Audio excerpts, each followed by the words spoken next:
नमस्कार। 11 फरवरी 2024 को परीक्षा हुई आपकी आरओ की और दुर्भाग्य से पेपर लीक हो गया, जिसके कारण आयोग ने काफी जद्दोजहद के बाद पेपर को निरस्त किया।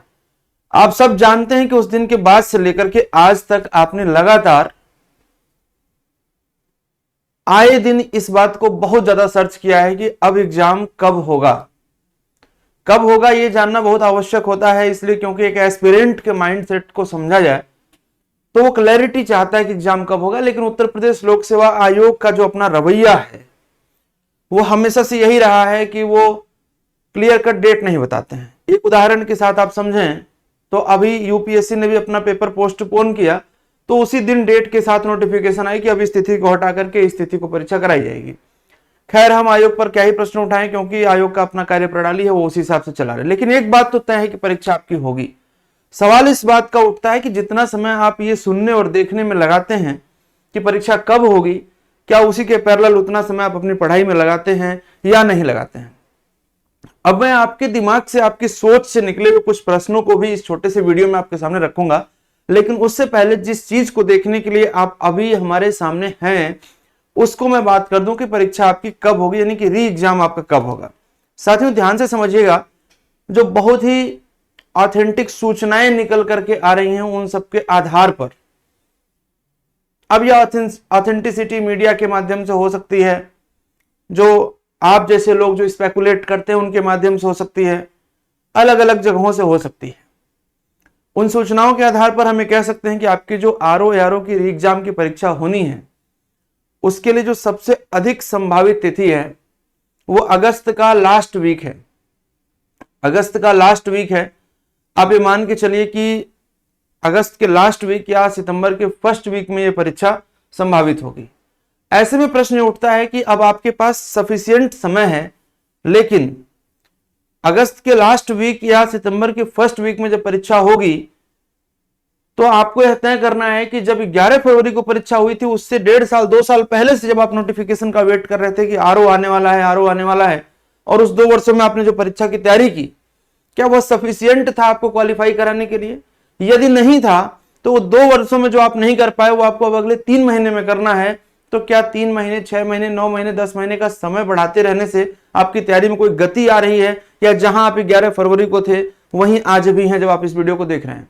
ऐसे में कुछ आपके प्रश्न हैं जिनको मैं टैकल करते हुए आपको बताऊंगा कि आपको अगले 3 महीने में क्या करना चाहिए।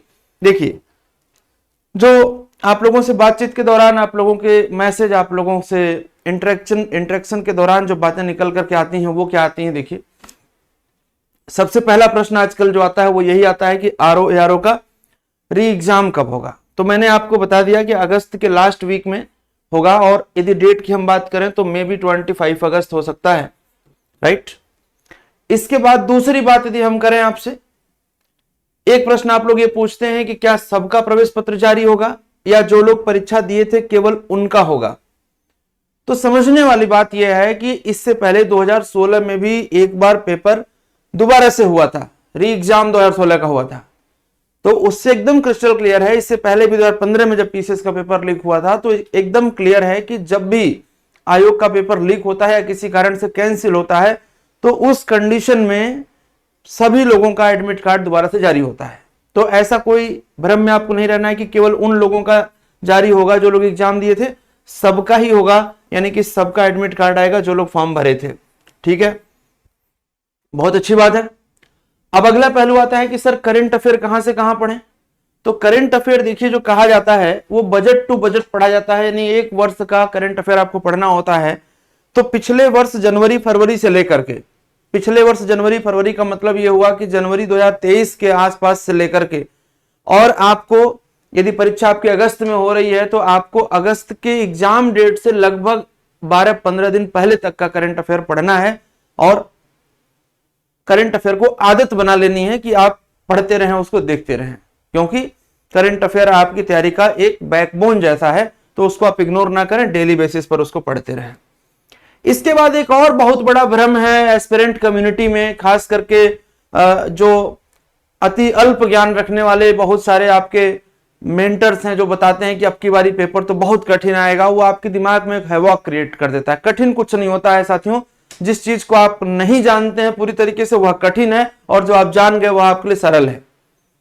तो कठिन नहीं आएगा, क्योंकि जो जिस पद पर आपको बैठाया जा रहा है उस पद के लिए जिन प्रश्नों की प्रवृत्ति रखना पेपर में आवश्यक है, जो लेवल रखना आवश्यक है, वही रखा जाएगा। तो भ्रम में नहीं रहना है कि बहुत कठिन पेपर आएगा, इसलिए आधार वही बनाना है। आपको आधार वही बनाना है कि सर पेपर तो कठिन नहीं आएगा, पेपर वही आएगा जो इसका लेवल है, मॉडरेट लेवल का पेपर आएगा। आधार बनाना है PYQs, previous year questions. Previous year questions में आसान सवाल भी होते हैं। आसान वो है जो आपने 10, 15, 20 बार, 50 बार पढ़ा हुआ है, वो आसान है। जो आपके सामने स्टेटमेंट पहली बार आता है आपके लिए कठिन है। तो आसान भी आते हैं और कठिन भी आते हैं, तो दोनों ही मिलाकर के पेपर मॉडरेट लेवल का होगा।